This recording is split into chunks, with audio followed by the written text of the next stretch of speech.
yr ugeinfed y fai, bu Amgueddfa Môn yn Rali Hen Gelfi Môn.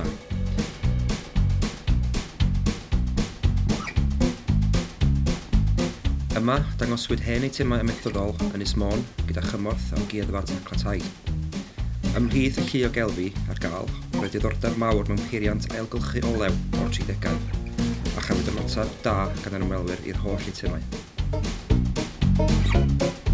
Dwi'n meddwl bod o'n syniad adferchog i ddod â pethau fel hyn o blaen pobl ifanc eitha sydd erioed wedi gweld nhw yn unlle.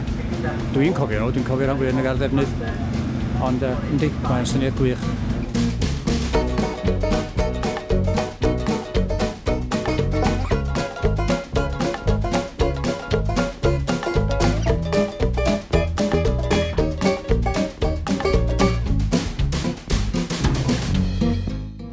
Mae hynod o ddiddorol dri, achos mae Sir Fôn, fel mae'n deud, yn llawn trysora, a mae o'n ffordd i rannu diwylliant a treftadaeth Ynys Môn. A syniad, mae'n beth mor syml, ond eto mae mor effeithiol dri. A dwi'n syni dim yna i bod yna gymaint o ddiddordeb yna fo. Da iawn!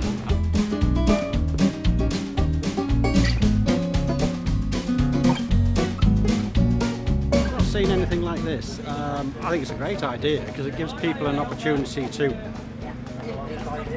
investigate things that they have at home, but also, more than anything, it acts as a sort of stimulates the memory. Dwi'n roed rwan yn swn i'n ffitio mewn i'r thema y gwir dydi, ond na sgyn i'n byd yn hun yn bersonol, ond siw fysa'n a lot o bobl yn wrthi bod medru dwad o stwff i fewn.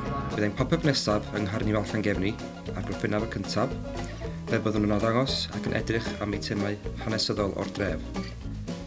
Gwelwn i chi pryd hynny, cysylltwch a dewch a'ch trysorau a'ch atgofion.